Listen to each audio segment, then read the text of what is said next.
तो हम लोगों ने बेसिक अपने गैस लॉस पढ़ लिए थे और हम लोग मेनली कंसर्न्ड हैं सम कॉमन कर्व्स के रिगार्डिंग, जो मैंने आप लोगों को उस दिन भी टॉपिक डलवाया था बट ये पूरा हो नहीं पाया था। तो let us discuss regarding some common curves, जो हमें इस चैप्टर में कुछ इंपॉर्टेंट कर्व्स देखने को मिलेंगी, तो वो कैसे हम उसको देखेंगे। सबसे पहले और सबसे ज़्यादा जो बेसिक हमारे पास इंपॉर्टेंट कर्व है उसको हम लोग बोलते हैं स्ट्रेट लाइन। तो स्ट्रेट लाइन की इक्वेशन आप सब लोगों को पता है, what is the equation of straight line, क्या होती है बताइए, याद है? y is equal to mx plus c। तो हमारे पास ये आती है इक्वेशन ऑफ स्ट्रेट लाइन, जिसमें अगर हम लोग बात करें कि ये m क्या होता है, तो this m is called as slope, इस m को हम लोग स्लोप बुलाते हैं, and this c is called as intercept on y axis, अगर आपको याद हो, ठीक है, this is intercept on y axis. तो क्या आप मुझे बता सकते हैं कि अगर c की वैल्यू 0 है, तो अगर c की वैल्यू 0 है इसका मतलब क्या है कि y एक्सिस पे कोई भी इंटरसेप्ट नहीं बन रहा है, और अगर y एक्सिस पे कोई भी इंटरसेप्ट नहीं बन रहा है इसका मतलब लाइन कहां से पास करेगी, ओरिजिन से पास करेगी, ठीक है गौरी जी? Yes sir. तो line will pass through origin. क्या आपको ये पता है ना, क्वेश्चन आपने पढ़ी होगी 9th 10th में पढ़ा होगा यार, ये वाला क्वेश्चन, तो y is equal to mx plus c, है ना? तो line will pass through origin. यहाँ एग्जांपल देखते हैं, मतलब इन जनरल हम लोग ये बोलते हैं कि हमारे पास जो ग्राफ बनेगा y और x का, this is y axis, this is x axis, and in general हमारा ग्राफ ऐसे बनेगा। तो इसने x एक्सिस जो है इस तरीके से बन रहा है, y पे ये आ रहा है, तो this is the intercept on the y axis, मतलब इस लाइन ने, इस ग्राफ ने, this is the equation y is equal to mx plus c, इसने y एक्सिस पे इतना कट मारा, तो this cut is called as intercept. तो अगर इस कट को हम लोग इंटरसेप्ट बोलते हैं, तो अकॉर्डिंग टू द इक्वेशन इस कट की वैल्यू किसके बराबर होनी चाहिए, this should be equal to c। But अब आप समझ सकते हैं कि अगर मैं c की वैल्यू को 0 कर दूंगा, इसका मतलब ये जो लाइन है ये y एक्सिस पे कट बिल्कुल भी नहीं मारेगी, इसका मतलब लाइन कहां से पास करनी चाहिए, ओरिजिन से। तो अगर मैं सिंपल इस तरीके से ग्राफ प्लॉट करता हूं, जहां पे this is y, this is x, इस तरीके से, तो दिस इज द ग्राफ। इसमें हम बोलेंगे कि यहाँ पे हमारे पास जो इक्वेशन बनेगी वो बनेगी y is equal to mx, और यहाँ पे क्योंकि इंटरसेप्ट, आप मुझे बताइए क्या ये लाइन y एक्सिस को कहीं पे काट रही है, द आंसर इज यस और नो, बताइए। No sir. No. Yes sir. कहाँ काट रही है भाई, कहाँ लाइन नो सर, तो नो y सर, एक्सिस को काटते हुए दिख रही है, बताओ, ओरिजिन से पास कर रही है तो y एक्सिस पे कहाँ काट रही है ठाकुर साहब, नहीं ठीक है, काट रही है। नहीं काट रही है। तो अगर ये y एक्सिस को नहीं काट रही है, इसका मतलब अगर मैं इसमें बात करूं कि यहाँ पे मेरा इंटरसेप्ट क्या होगा, तो my intercept will be equal to 0 in this case. तो अगर इंटरसेप्ट 0 होगा तो इंटरसेप्ट मतलब ही तो c होता था, तो c will be equal to 0। तो ये बात आपको समझनी है कि अगर c इज इक्वल टू 0 है, it means that line will be passing through origin, और अगर c की वैल्यू 0 नहीं है मतलब लाइन कहीं ना कहीं आपके y एक्सिस को काटेगी। अब यहाँ पे स्लोप का एक और फंडा जो होता है वो क्या होता है, आपको समझना है। स्लोप मतलब क्या होता है, tan थीटा, कि आपका जो ग्राफ है वो आपके x एक्सिस से कितने का एंगल बना रहा है, दिस tan थीटा। तो आपको इस बात को समझना है कि अगर स्लोप मतलब m अगर ये पॉजिटिव है, तो जो आपका लाइन है वो कैसे बनेगी, लाइन आपकी बनेगी फर्स्ट क्वाड्रेंट में ऊपर की तरफ ऐसे, सिंपल तरीके से, मतलब अपवर्ड स्लोप दिखेगा आपको। और अगर आपका जो स्लोप है वो नेगेटिव है, इसका मतलब लाइन कैसे बनेगी, डाउनवर्ड स्लोप के साथ। फॉर एग्जाम्पल अगर मैं कुछ ऐसा लिखता हूं, y is equal to suppose minus 2x plus 3, तो सपोज मैंने ऐसा लिख दिया कि y is equal to minus 2x plus 3, तो इसका एक पॉइंट तो अपने को साफ साफ मिल रहा है कि जो ग्राफ है वो कैसे बनेगा। तो this is the y axis, this is the x axis. अब आप मुझे बताइए कि ये y एक्सिस है, ये वाला पार्ट क्या होगा बताइए, आप इसको कंपेयर करिए y is equal to mx plus c से, तो ये वाला पार्ट क्या हो जाएगा बताइए, दिस पार्ट विल बी, बोलो, सी। इंटरसेप्ट। हाँ इंटरसेप्ट, बिल्कुल, कितना घबरा क्यों रहे हैं, this part will B intercept, and ये वाला पार्ट आपका x है, ये वाला पार्ट y है, दिस पार्ट विल बी, ये वाला पार्ट क्या होगा बताइए,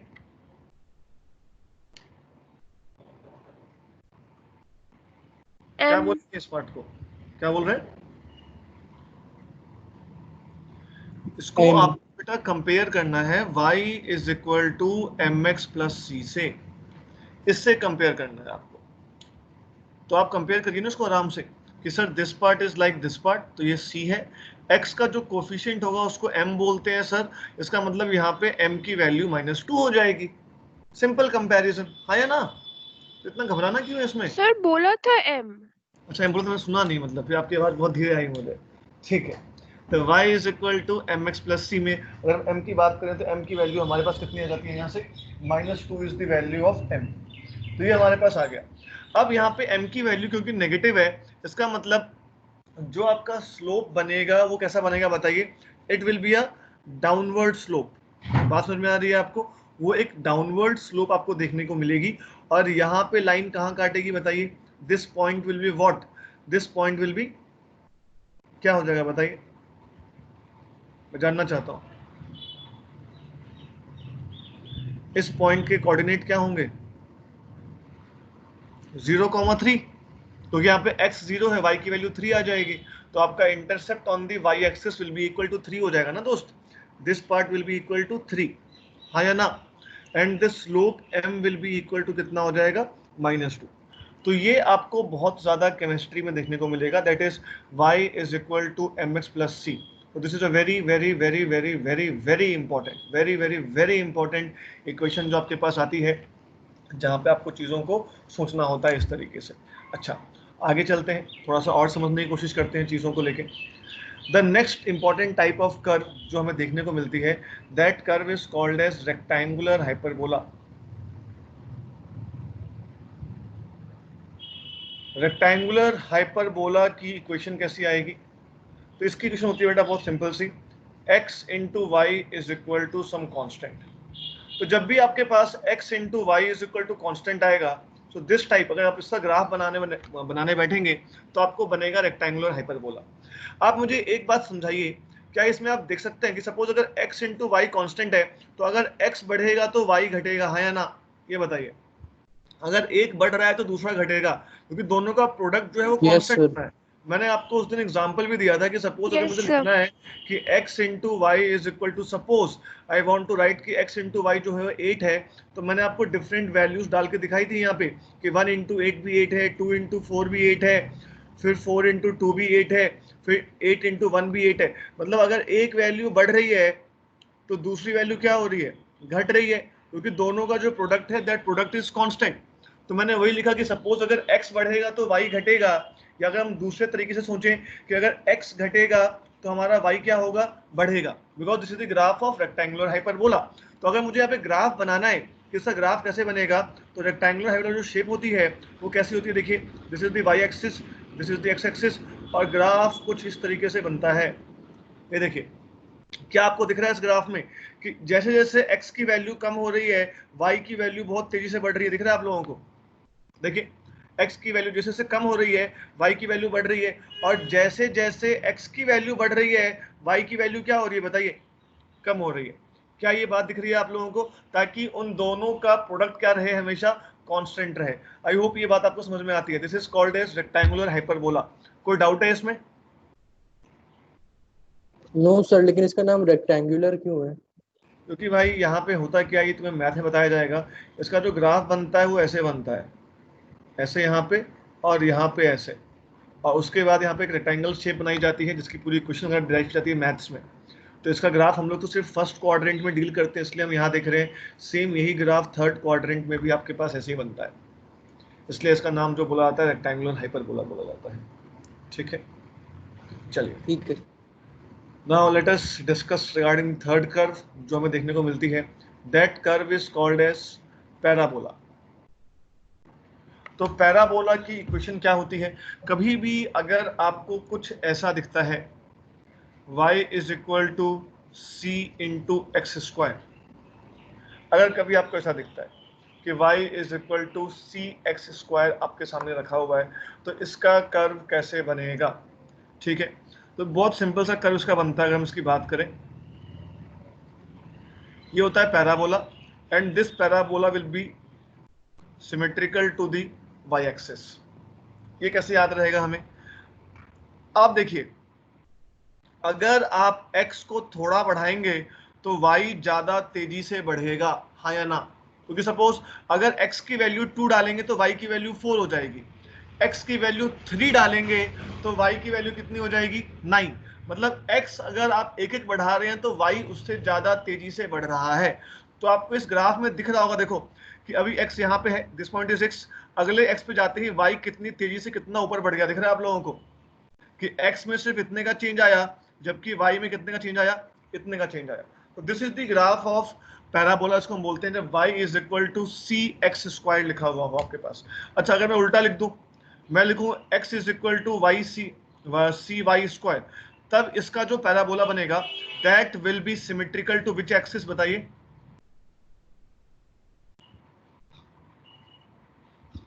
it will be symmetrical to the x x axis. क्या ये बात समझ में आती है? क्योंकि इस बार क्या हो रहा है, देखिए इस बार अगर आप y थोड़ा सा बढ़ाएंगे तो x काफी तेजी से बढ़ेगा। आई होप आपको ये बात समझ में आ रही होगी कि चीजें मतलब यहाँ पे किस तरीके से होंगी और क्या होंगी, ठीक है? अच्छा, अगर यहाँ पे एक चीज और होती है, समझने की कोशिश करिएगा इसको, कि अगर आप c की वैल्यू अगर आप 1 लेंगे, ठीक है, नहीं हो तो कोई सेंस नहीं बनेगा इसमें, वो आपका इंटरसेप्ट वाला पार्ट अलग आ जाएगा, छोड़ दीजिए इस चीज को फिलहाल, उसमें इसका कोई सेंस नहीं बनेगा, हमारे पास इसका काम नहीं आएगा इसका। तो ये आपके पास कर्व बनता है, ठीक है? अच्छा, नेक्स्ट जो कर्व में देखना होता है that is the curve of, उसको हम बोलते हैं, क्या हो गया, एक second,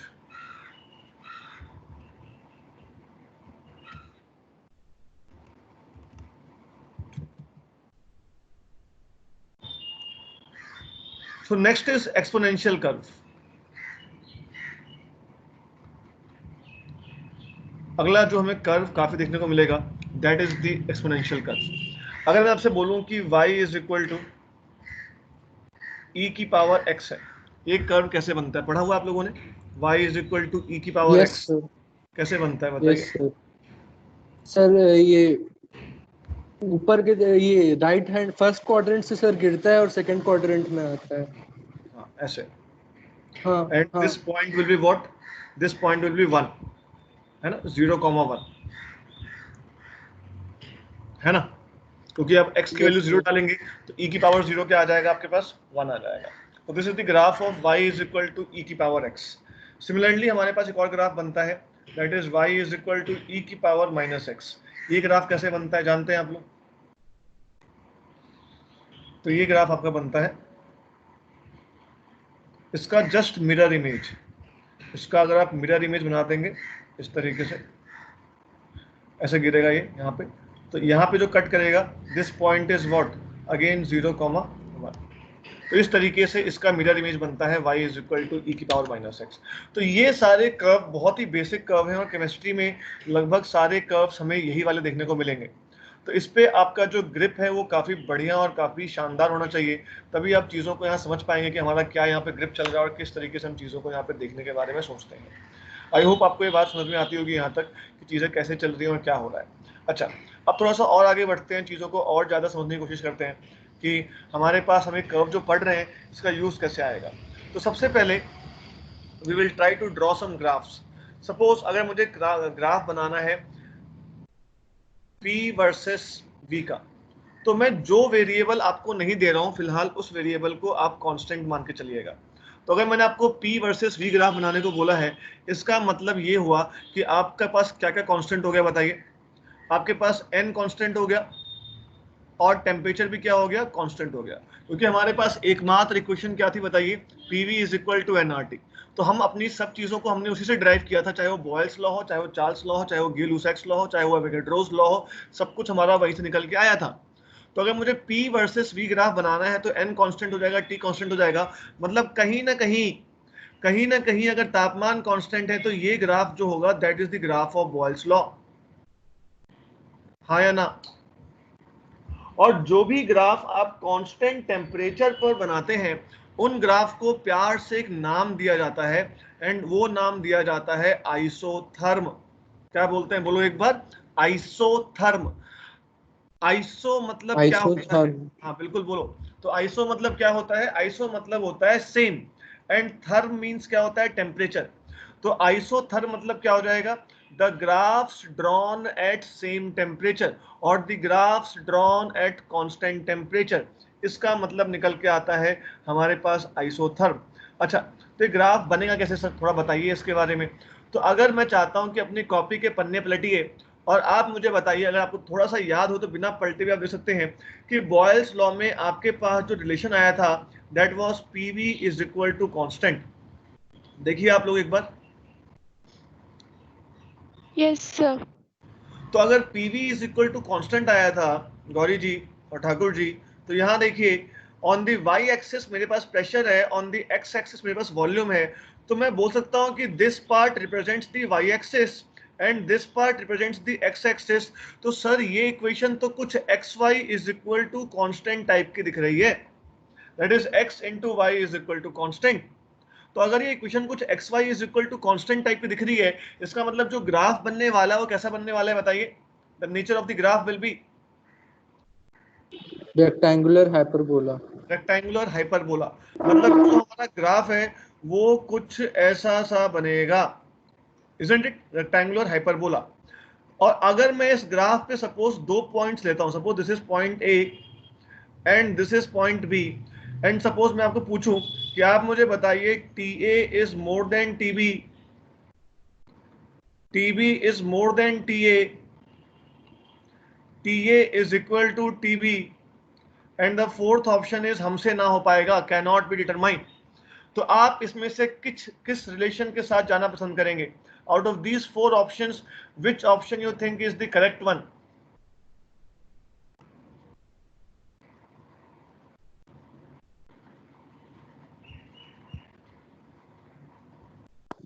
TA is equals to TB। Okay, very good. Gauri ji आपको क्या लगता है? यस सर, थर्ड ऑप्शन ही लग रहा है। Yes, because this is isotherm. इस ग्राफ में अगर आप सारे पॉइंट्स बनाएंगे, उन सारे पॉइंट्स पे ये वाला पार्ट तो कांस्टेंट है ना, तो X Y is equal to some constant. और अगर आप थोड़ा रफ में देखेंगी तो आपको याद आएगा कि यहाँ पे कांस्टेंट मतलब था एनआरटी। चेक करिए, वहां लिखा हुआ होगा आपने रफ वाले साइड में yes sir. X Y is equal to constant. तो बताइए एन कांस्टेंट है, आर कांस्टेंट है और टेम्परेचर कांस्टेंट है, मतलब इस पूरी लाइन पे टेम्परेचर क्या होगा, कांस्टेंट होगा। तो सपोज अगर temperature at A is 100 degree centigrade, तो इस पूरे कर्व में टेम्परेचर क्या होगा, 100 डिग्री सेंटीग्रेड ही होगा। आई hope this makes my point very clear. ठीक है, यस सर। ओके। यस अब सर। इसमें कुछ और बातें कर लेते, थोड़ी सी और बातें करते हैं इसमें। सपोज सपोज सपोज सपोज अगर मैं आपको ऐसा करता हूं, suppose this is P, this is V। तो अगर मैंने एक कर्व बनाया PV के बीच में एट कांस्टेंट टेम्परेचर ऑब्वियसली, तो this graph is called as isotherm. तो मैंने एक कर्व बनाया ऐसे, तो इस पूरे कर्व में टेम्परेचर सेम होगा, हाँ या ना, ये बताइए। Yes sir. बिल्कुल होगा। Yes sir. तो suppose the temperature corresponding to this curve is T1. This is the temperature corresponding to this curve, because this curve is drawn at constant temperature. So if I'm going to choose any point on this curve, the temperature will be T1 only. But suppose if I am going to draw a second curve, और वो दूसरा curve मैं कुछ इस तरीके से बना रहा हूं और इसका टेम्परेचर T2 है, तो क्या T1 और T2 सेम होंगे, ये बताइए। No sir. नहीं, क्योंकि अगर T1 और T2 सेम होते सर, और यहाँ पे n कांस्टेंट है, जितना n यहाँ पे दोनों में n सेम है, तो n इज कांस्टेंट। तो अगर n कांस्टेंट होता, r कांस्टेंट होता, और अगर T1 और T2 भी सेम होते, तो भैया कांस्टेंट तो पूरा का पूरा एक ही हो जाता। तो सर दोनों कर्व तो एक दूसरे पे ओवरलैप करने चाहिए थे। इसका मतलब T1 is drawn at different temperature, T2 is drawn at different temperature, but the point is कि if you're going to choose any point on this curve, the temperature will be T2 only. If you are going to choose any point on this curve, the temperature will be T1 only. I hope this point is clear to you. क्या लगता है आपको, बताइए। ठीक है, हाँ sir. अच्छा अब अगर मैं यहाँ पे एक और कर्व बनाऊं, सेम n is constant, तीनों में number of moles is same, so this graph is drawn at suppose temperature T3, This graph is drawn at temperature T3. So if I'm going to choose any point on this curve, the temperature will be what? Same. Same. It will be T3 only. And now the question is again कि क्या T1, T2, T3 same होंगे दोस्त? Yes or no? The answer is No sir. no. No. Now the relation, हमें क्या ढूंढना है? हमें ये पता करना है कि T1, T2, T3 में क्या संबंध है. T1, T2, T3. This is the first option. Second is T3, T2, T1. तीसरा ऑप्शन जो बिल्कुल नहीं होना चाहिए, लेकिन अगर आप लोगों को लगता है तो आप बता सकते हैं. और चौथा ऑप्शन जो है हमसे ना हो पाएगा सर, कैनॉट बी डिटरमाइंड. तो these are the 4 options in front of you. तो आपको सोचना है कि T1, T2, T3 में क्या संबंध है, कैसे हम पता करेंगे कौन सा बड़ा है कौन सा छोटा है, क्या तरीका हो सकता है. T3 बड़ा है. क्या बोल रहे हैं? B option. B option. ऐसा क्यों लगता है आपको? सर उस पे Y भी बड़ा है और X भी बड़ा हो रहा है बाकी सबके मुकाबले. तो मल्टीप्लिकेशन और X भी बड़ा हो रहा है. ओके गुड, ठीक है. चलिए, तो इस तरह के क्वेश्चंस में हम लोग क्या करते हैं एग्जाम में, मैं आपको बताना चाहूंगा. In these type of questions we go for a line drop method. ठीक है. अब ये लाइन ड्रॉप मेथड क्या होता है? आप किसी भी कर्व से एक पॉइंट उठाइए और एक लाइन ड्रॉ कर लीजिए. दैट लाइन में be parallel to x axis और पैरेलल टू वाई एक्सिस. बिल्कुल ध्यान से समझिएगा. सपोज आप लोगों ने एक लाइन खींच दी कुछ इस तरीके से. Now this line is parallel to which axis बताइए? This is parallel to Y axis. इस लाइन पे मैं 3 पॉइंट सेलेक्ट कर रहा हूं. ध्यान दीजिएगा. This is 1 point, this is second point, and this is the third point. This is point A, this is point B, this is point C. Now on this line I can say that volume is constant because this line is parallel to y axis. तो इसके सारे points x axis के same होंगे. मतलब मैं बोल सकता हूं कि इस लाइन पे क्या कांस्टेंट है? वॉल्यूम कांस्टेंट है. यस और no? Yes sir. Gauri ji yes और नो? Yes sir. बेटा इतना मतलब डरे हुए क्यों हो? मतलब समझ में आ रही चीजें कि नहीं आ रही है बताइए. कोई भी दिक्कत है तो पूछ सकते हैं, ऐसी बात नहीं है. ठीक है. नहीं सर आ रही है. चलिए ठीक है. ओके. तो on this line we can say that volume is constant. और अगर वॉल्यूम कांस्टेंट है तो अपन लोग यहाँ पे समझ सकते हैं चीजों को कि जब वॉल्यूम कांस्टेंट था तो PV is equal to nRT में सारे कांस्टेंट एक तरफ किए, सारे वेरिएबल एक तरफ किए, तो आपका P is proportional to T आया था. याद आ रहा है आपको? चेक करिए.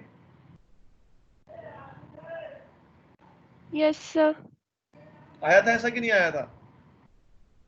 When volume was constant, P was proportional to T.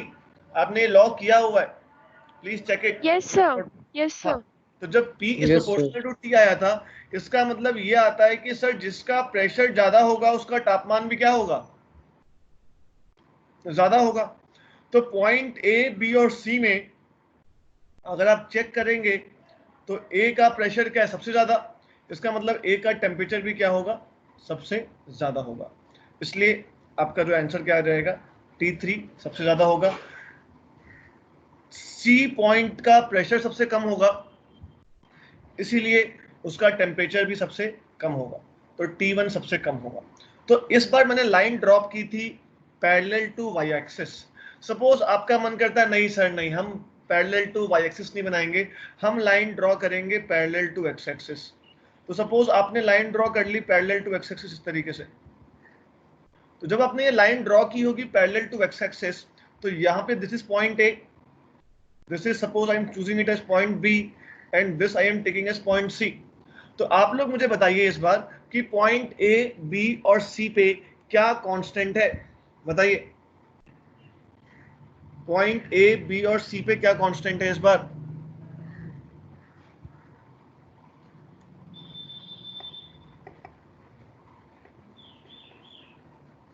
बता दो यार. प्रेशर. हाँ, प्रेशर कांस्टेंट है क्योंकि this line is parallel to x axis. तो यहाँ पे प्रेशर कांस्टेंट है हमारे पास. मतलब जो प्रेशर पॉइंट ए पे होगा वही प्रेशर पॉइंट बी पे होगा, वही प्रेशर पॉइंट सी पे होगा. तो अगर पॉइंट ए, बी और सी पे प्रेशर कांस्टेंट है, इसका मतलब क्या निकल के आता है? जब प्रेशर कांस्टेंट होता था तो अकॉर्डिंग टू चार्ल्स लॉ क्या बातें निकल के आती थी? बताइए. कि volume is proportional to temperature.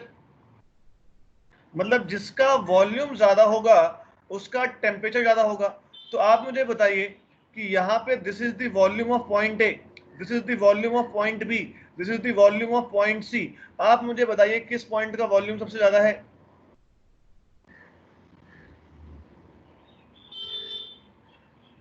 बोल लो यार।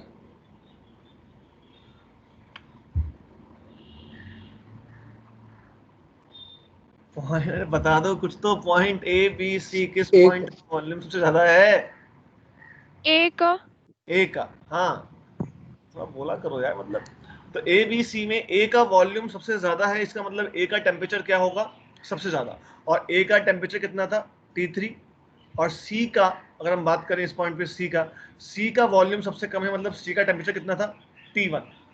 तो फिर से सेम ऑर्डर आ जाएगा हमारे पास, that is T3 T2 T1।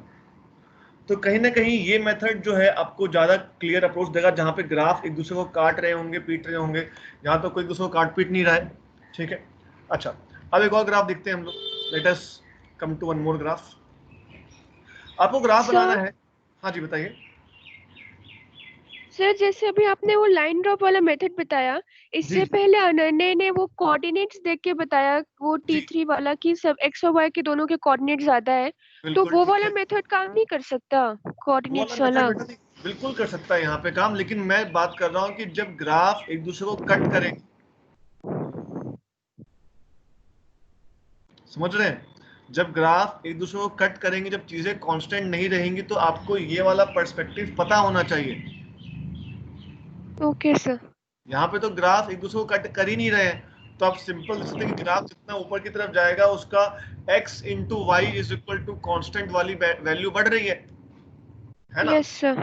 x into Y is equal to constant वाली वैल्यू बढ़ रही है। अगर तो कांस्टेंट बढ़ रहा है तो n तो सेम है सब में, r तो कांस्टेंट ही है, तो इसका मतलब टेम्परेचर बढ़ रहा होगा, तभी तो x इंटू वाई का कांस्टेंट बढ़ रहा होगा।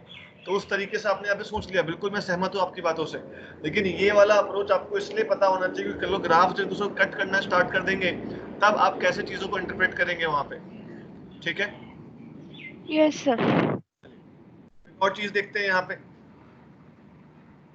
तो सपोज दिस टाइम जो मुझे ग्राफ बनाना है, वो बनाना है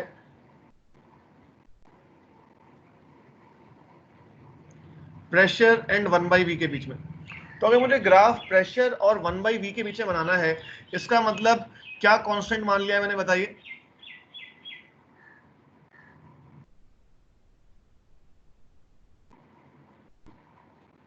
temperature. Yes, temperature and number of moles. तो yes sir. Temperature is constant and number of moles is constant, because p और v तो वेरिएबल हो गए, तभी तो वो एक एक्स एक्सिस पे वाई एक्सिस पे है हमारे पास। तो अगर टेम्परेचर और नंबर ऑफ मोल्स कांस्टेंट हो गया, मतलब इस ग्राफ को हम लोग फिर से क्या बोल सकते हैं, this graph will be also called as isotherm. तो ऐसा नहीं था कि सिर्फ पीवी ग्राफ ही आइसोथर्म बोलेंगे, जिस जिस ग्राफ में आपका टेम्परेचर कांस्टेंट हो रहा है, मतलब the graphs drawn at constant temperature. सीधी मुद्दे वाली बात में भाषा में हम ये बोलेंगे कि the graphs drawn at constant temperature, बस। तो the graphs drawn at constant temperature are called as isotherms. तो ये थिंकिंग आपको अपने दिमाग में रखनी है, चीज़ों को सोचना है इसी तरीके से कि हमें कांस्टेंट टेम्परेचर देखना है, और जो भी ग्राफ हम लोग कांस्टेंट टेम्परेचर पे बनाएंगे, वो सारे के सारे हम लोग क्या बनाएंगे दोस्तों, कांस्टेंट ही बनाएंगे, और चीज़ों को हमें उसी तरीके से आगे लेके चलना है। अच्छा, तो अब इसमें अपनी बातों को थोड़ा और देख लिया जाए कि चीज़ें इसमें कैसे होंगी, क्या होंगी। तो शुरू करते हैं चीज़ों को। तो आप मुझे बताइए पीवी ग्राफ कैसे बनेगा, मतलब P इंटू 1/v ग्राफ कैसे बनेगा। आपके पास एकमात्र इक्वेशन देखो क्या है, P V is equal to NRT. आपको इसी इक्वेशन का यूज करके सब कुछ करना है। तो आपको दिख रहा है कि y तो p एज इट इज है, मुझे ये 1/v चाहिए। तो आप मुझे बताइए, मैं इसको मैं 1/v कैसे बना सकता हूं, ये बताइए मुझे, मैं कहां लेके आऊंगा इसको, क्या लगता है आपको? बोल दो। सर कांस्टेंट के साइड पे। हाँ हाँ बिल्कुल। तो यहाँ पे मैं इसको बोलूंगा P is equal to constant K, because this NRT is equal to K है हमारे पास, तो K इंटू 1/v। अब ये अपनी रेगुलर फॉर्म में आ गया। तो ये मुझे दिख रहा है कि this is the y axis, this is the x axis, यहाँ पे +0 लिखा हुआ है। इसका मतलब क्या हो रहा है कि +0 मतलब c की वैल्यू 0 है, और ये वाला पार्ट m के बराबर है, तो y is equal to mx plus c की फॉर्म दिख रही है। और क्योंकि c की वैल्यू 0 है, it clearly indicates that line is going to pass through origin and the slope Yes, will sir. be equal to m and m is equal to k and k is equal to nRT। तो हमारे पास जो graph बनेगा वो कुछ कुछ इस तरीके से बनेगा and that line will be passing through origin। Simple सी बात है। अब यहाँ मुद्दा ये उठता है कि अगर मैं यहाँ पे 2 पॉइंट चूज करूं, again suppose this is point A and the temperature at point A is TA, this is point B, the temperature at point B is TB, so what is the relationship between TA and TB? बताइए जल्दी से। Equal. Equal। So again we can say that TA will be equal to क्या हो जाएगा, TB हो जाएगा, because this is a isotherm। ये तो graph constant Yes, sir. Temperature पे बनाया गया था। अच्छा, अब अगर मैं टेम्परेचर चेंज करूं, सपोज अगेन ये मैंने यहां बनाया PV। Now if I say that this is the graph drawn at temperature T1, this is the graph drawn at temperature T2, this is the graph drawn at temperature T3। तो अगर इसमें दोबारा सवाल ये उठता है कि सर T1, T2, T3 में बड़ा कौन सा होगा, छोटा कौन सा होगा, तो आप पहला मेथड तो जानते हैं that you need to draw a line parallel to y axis. दूसरा मेथड भी जानते हैं, you need to draw a line parallel to x axis. और यहाँ पे हम इस तरह के सवालों में एक तीसरा मेथड भी ढूंढ सकते हैं। अब वो तीसरा मेथड क्या है, तो मैं उस तीसरे मेथड को समझाना चाहता हूं, लेकिन क्या आप लोग जल्दी से 1 मिनट का समय लेके पहले या दूसरे मेथड से कर सकते हैं? मतलब पहले मेथड में you to draw the line parallel to x axis, दूसरे में पैरेलल टू y एक्सिस। तो एक काम करते हैं, अनन्या जी आप ड्रॉ करिए पैरेलल टू x एक्सिस के, और गौरी जी आप ड्रॉ करिए पैरेलल टू y एक्सिस के line, and then please tell me your results, कि हर बंदा अपना अपना रिजल्ट बताए मुझे क्या रिजल्ट आ रहा है उसका। जल्दी करिए, तेजी से, थोड़ा प्रैक्टिस कर लो चीज़ों की, अच्छा रहेगा, बेहतर रहेगा।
Sir, हाँ जी बताइए।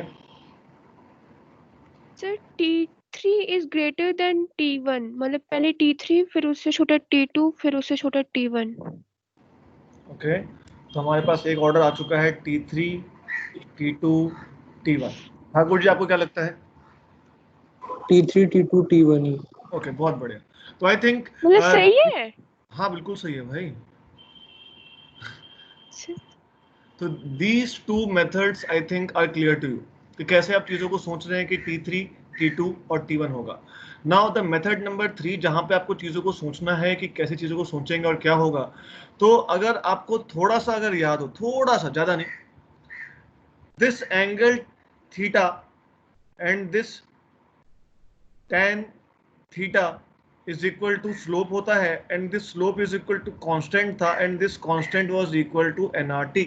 याद है आपको? तो tan theta is equal to slope is equal to k constant, then that is equal to nRT। तो पहले में टेम्परेचर T1 है, तो इसका यहाँ पे nRT1 होगा।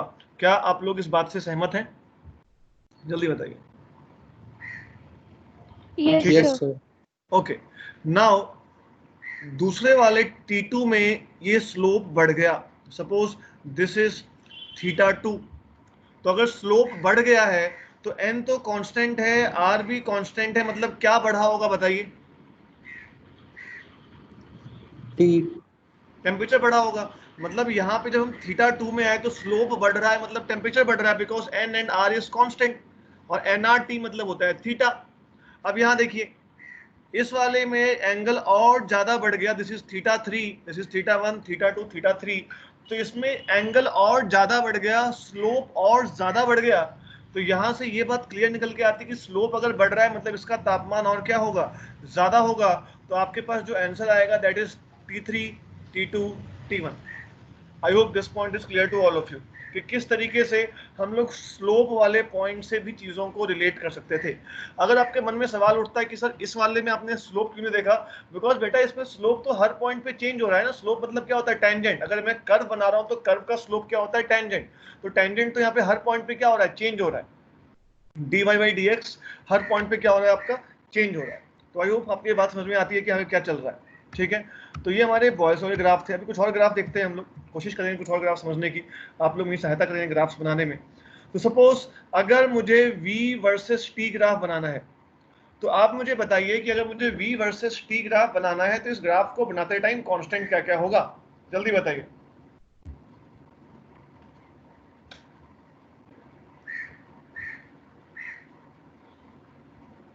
अगर बता दो यार। एन P n कांस्टेंट होगा। और N। Okay, so n is constant and p is constant. तो n कांस्टेंट है और p कांस्टेंट है, मतलब this graph is going to be drawn at constant pressure and constant number of moles. So the graph drawn at constant temperature were called as isotherms, and these are the graphs drawn at constant pressure. So these graphs are called as isobars. Bar is a unit of pressure, iso means same. So these graphs are drawn at constant pressure. तो कभी अगर आपको line दिख जाए isotherm क्या होता है, isobar क्या होता है, तो आई होप आप चीजों को समझ पा रहे होंगे कि आइसोथर्म मतलब क्या होता है? The graphs drawn at constant temperature. Isobars क्या होते हैं? The graphs drawn at constant pressure. इनको हम बोलते हैं आइसोबार्स। मतलब हम इस ग्राफ को अब कांस्टेंट प्रेशर पे बनाएंगे। तो मैंने आपको ग्राफ बनाने का सिंपल तरीका बताया है कि आपको y और x के बीच में संबंध चाहिए, और आपको y और x में संबंध चाहिए तो हमारे पास एकमात्र रिलेशनशिप क्या है बताइए? That is PV is equal to nRT। अब आप देख सकते हैं कि जो आपका v है, ये आपका y लिख दो, यहाँ लिख दो P is equal to y n r, और जो t है that is equal to x। तो इस p को यहाँ से नीचे ले आओ यहाँ पे, तो y is equal to N R by pi P into x plus 0 बन जाएगा। तो आपको साफ साफ दिख रहा है कि ये कौन से इक्वेशन को मैच कर रहा है बताइए? This is similar to which type of equation? mx plus Y c equals to mx plus c. y is equal to mx plus c, and the value of c is equal to 0. This means that line is going to pass through Origin. origin. तो हम लोग line को जब बनाते हैं तो हम लोग इसको कुछ इस तरीके से शो कर देते हैं। ठीक है, और अब मुद्दा ये उठता है कि सर आपने इसको ओरिजिन से पास क्यों नहीं करवाया? यहाँ पे कोई दिक्कत वाली बात नहीं है, लेकिन मैं इसको अगर ओरिजिन के पास ले आऊंगा तो टेम्परेचर 0 केल्विन, बिकॉज हम टेम्परेचर केल्विन में काम कर रहे हैं, तो टेम्परेचर 0 केल्विन हो जाएगा और वॉल्यूम भी क्या हो जाएगा? 0। उसका कोई सेंस नहीं बनता है। तो मैंने शायद ये आपको पहले ही बताया था कि 0 केल्विन में चार्ल्स लॉ एप्लीकेबल नहीं है, क्योंकि 0 केल्विन पे आते ही टेम्परेचर पूरा 0 हो जाएगा, वॉल्यूम पूरा 0 हो जाएगा अकॉर्डिंग टू चार्ल्स लॉ। तो दैट इज नॉट पॉसिबल। इसलिए हम ग्राफ को मतलब पूरा खींचते नहीं है। अगर कुछ किताबें ग्राफ को ओरिजिन से टच भी कर देती हैं, गलत नहीं है, लेकिन जनरली हम अगर चीज़ों को डीपर जाके समझने की कोशिश करें तो ग्राफ जो है कभी ओरिजिन को टच नहीं करना चाहिए, उसकी जितना क्लोज हो वहां से स्टार्ट करिए आप लोग। अच्छा, अब अगर मैं यहाँ पे आपके पास 2 पॉइंट्स बनाता हूँ, suppose this is point number A, this is point number B, pressure at point A is PB, pressure at point B is pressure at point A is PA, pressure at point B is PB. So please tell me कि what is the relationship between PA and PB? क्या होगा बताइए?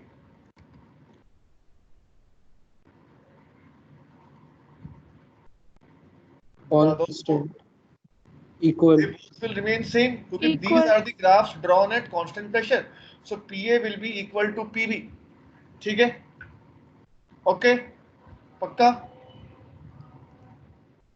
Yes sir. अच्छा, अब देखिए Yes sir.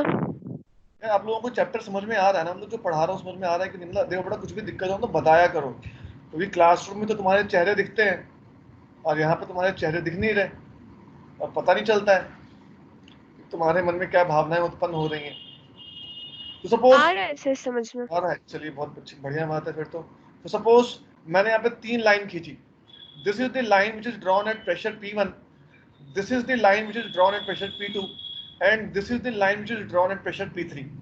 तो मैं चाहता हूं कि पहले आप लोग मेथड नंबर 1 का यूज करें, again parallel to x axis, method number 2 का यूज करें पैरेलल टू वाई एक्सिस, और फिर मेथड नंबर 3 का मैं यूज करूंगा।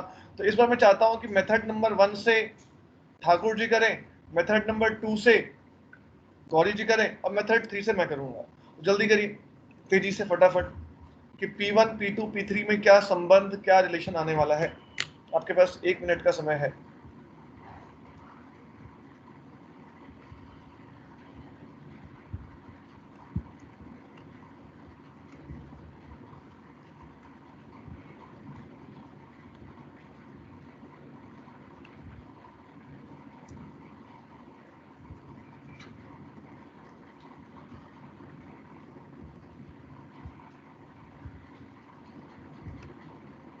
Sir, हाँ बताइए बताइए। P1 is greater than उससे छोटा P2 फिर उससे सबसे छोटा P3। ओके, तो एक जवाब हमारे पास ये आता है, दूसरा जवाब बताइए क्या आएगा ठाकुर जी, क्या लगता है आपको?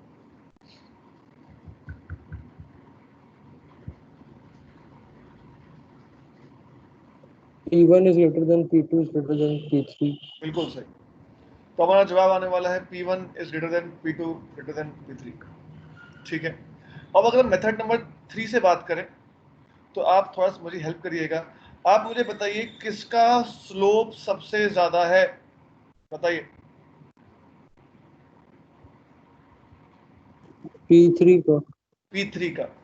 तो यहाँ पे अगर मैं बात करूं, थोड़ा सा अगर मैं अपने रफ को याद करूं, तो मुझे पता है कि V और T में अगर मुझे ग्राफ बनाना है तो दिस स्लोप, ये जो M था, that slope is equal to NR by P है।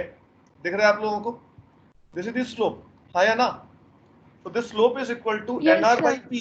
तो अगर आप थोड़ा सोचेंगे कि अगर स्लोप बढ़ रहा है, क्योंकि N तो कांस्टेंट है, R तो कांस्टेंट है, चेंज तो हम P को कर रहे हैं, तो अगर स्लोप बढ़ रहा है इसका मतलब P की वैल्यू घट रही होगी, है या ना? तो जिस केस में स्लोप सबसे ज्यादा है उसका P सबसे क्या होगा बताइए? कम होगा। कम होगा। सबसे कम होगा। तो आप यहाँ देखिए कि P1 P2 P3 में स्लोप सबसे ज्यादा किसका था? तो स्लोप सबसे ज्यादा P3 का था, इसका मतलब P3 सबसे कम होगा। So that is the third method जहां पे आप स्लोप के थ्रू सोचते हैं चीजों को। तो I hope again this point is clear to all of you कि चीजों को कैसे सोचना है यहाँ पे P1 P2 और P3 के रिगार्डिंग। ठीक है, अगला ग्राफ Yes देखें, sir. आगे चलें। ठीक है, now let us see the next graph. Suppose मुझे ग्राफ बनाना है VT वर्सेस T में, मुझे ग्राफ बनाना है VT वर्सेस T इस बार। तो अगर मुझे VT वर्सेस T ग्राफ में बनाना है तो थोड़ा सोचते हैं चीजों को। तो VT एंड T, हमारे पास एकमात्र इक्वेशन कौन सी है बताइए?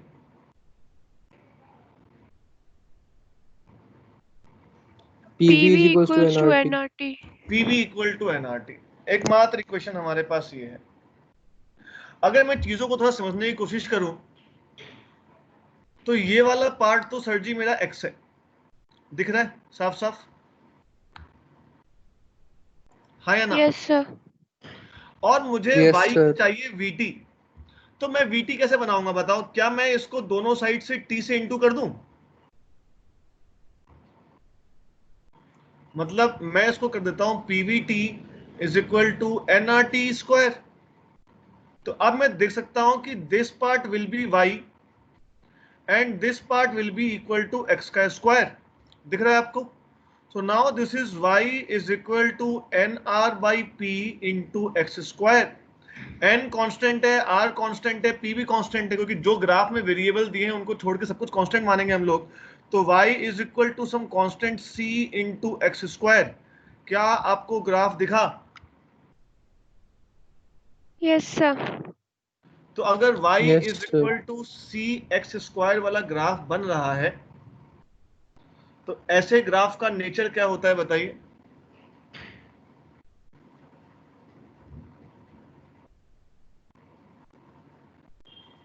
अरे पढ़ाया ना अभी, आज तो पढ़ाया यार।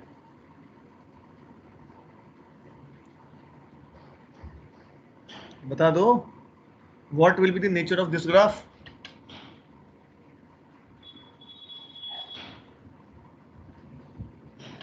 Sir parabola. Parabola. And parabola किस एक्सिस का सिमेट्रिकल बनेगा ये तो बता दीजिए। वाई एक्सिस के, sorry y x axis. Y y y y y. ये देखो ना, x थोड़ा सा बढ़ाने से y तेजी से बढ़ेगा, तो ग्राफ कुछ ऐसे बनेगा। हम इसका नेगेटिव क्वाड्रेंट नहीं बनाते इस साइड वाला, we are only concerned about the first quadrant, तो ग्राफ ऐसा बन जाएगा। ये देखिए, यस सर। ठीक है? I hope this is clear to you. ठीक है, yes sir. We get parabola. चलिए एक और ग्राफ देखते हैं। Let us see one more graph. हमें ग्राफ बनाना है पीटी वर्सेस टी में, और मैं चाहता हूं कि इस बार आप लोग कोशिश करें कि what will be the graph between PT versus T. ये ग्राफ बनाना है आपको, पीटी वर्सेस टी ग्राफ।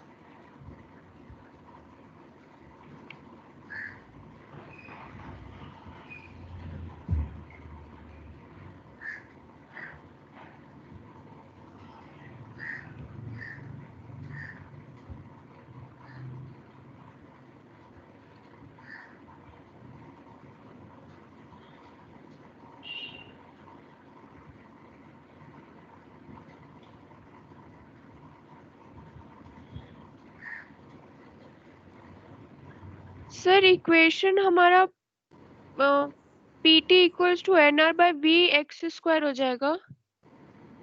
एक सेकंड में लिख लेता हूं। तो PV is equal to NRT होता है गौरी जी। हाँ, तो आपने क्या किया बताइए? दोनों तरफ इंटू टी कर दिया। ओके, तो आपके पास आ जाएगा PT will be equal to NR by V N R into by T. V into T square. Yes. Okay, so this PT part represents which axis? Y. y axis. This t represents which axis? X. So this will be x square, isn't it? या। Okay, so the whole part will look like y is equal to some constant k into x square. Yes sir. तो अगर हम इसका सही सोच रहे हैं तो graph will be something parallel to parabola, parallel symmetrical to y axis, yes sir.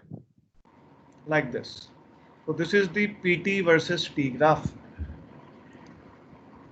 Okay? Yes sir. Okay, चलिए good. अच्छा, क्या आप लोगों को लॉग आता है थोड़ा बहुत? लॉग लॉग लॉग अभी आप लोगों का हाँ सर। फिजिक्स में आप लोगों को बेसिक लॉग पढ़ाया गया होगा ना कुछ कुछ अभी फिजिक्स में या मैथ में? मैथ्स में पढ़ा है सर, मैथ में पढ़ाया गया। कोचिंग में पढ़ाया गया है। अच्छा चलिए ठीक है, आइए ध्यान देते हैं यहाँ पे चीज़ों के ऊपर। तो अगर हम बात करें कि अगर हम ग्राफ्स के स्लोप को कंसीडर करते हैं कि ग्राफ के स्लोप्स कैसे बनेंगे हमारे पास, तो लेट अस डिस्कस इट। कि अगर हम बात करते हैं, सपोज मुझे ग्राफ बनाना है log p versus log v graph बनाना है। I need to draw graph between log p and log v। तो ये ग्राफ कैसे बनेगा, थोड़ा सा इसके बारे में सोचने की कोशिश करते हैं कि log p versus log v graph. आपके पास एकमात्र इक्वेशन है, यहाँ पे एट कांस्टेंट टेम्परेचर लिखा हुआ है, तो आपके पास एकमात्र इक्वेशन क्या है बताइए?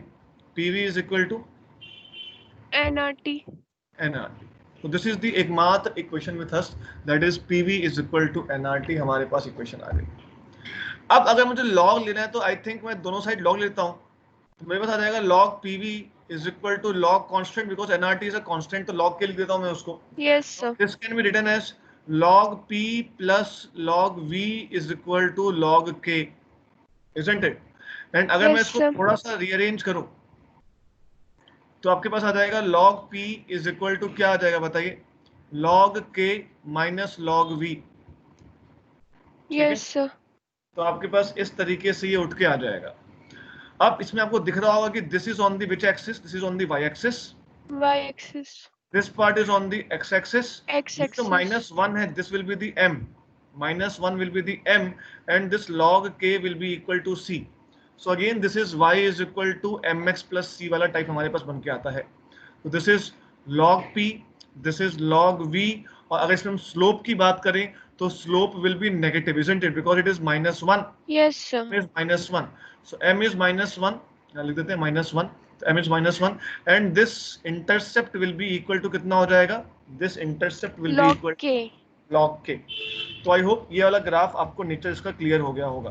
तो इस तरीके Yes, से हमारे sir. ग्राफ्स बनते हैं, ठीक है। और हमारा जो ग्राफ वाला मेनली पार्ट है वो हमारा खत्म हुआ। कुछ ग्राफ्स मैं चाहता हूँ कि आप लोग ऐसा होमवर्क बनाएंगे, ठीक है। तो हमारा पीवी हो गया, एक काम करते हैं, आप लोग ग्राफ बनाएंगे, पीटी ग्राफ, ठीक है, पीटी ग्राफ बनाइएगा, एंड P1/T ग्राफ भी बनाइएगा। तो ये दोनों ग्राफ आप लोग बनाएंगे एज अ होमवर्क कि यहाँ पे जो हमारा ग्राफ है वो कैसे बनेगा। तो इसको करिएगा, इसके बाद we will meet in the next class, ठीक है।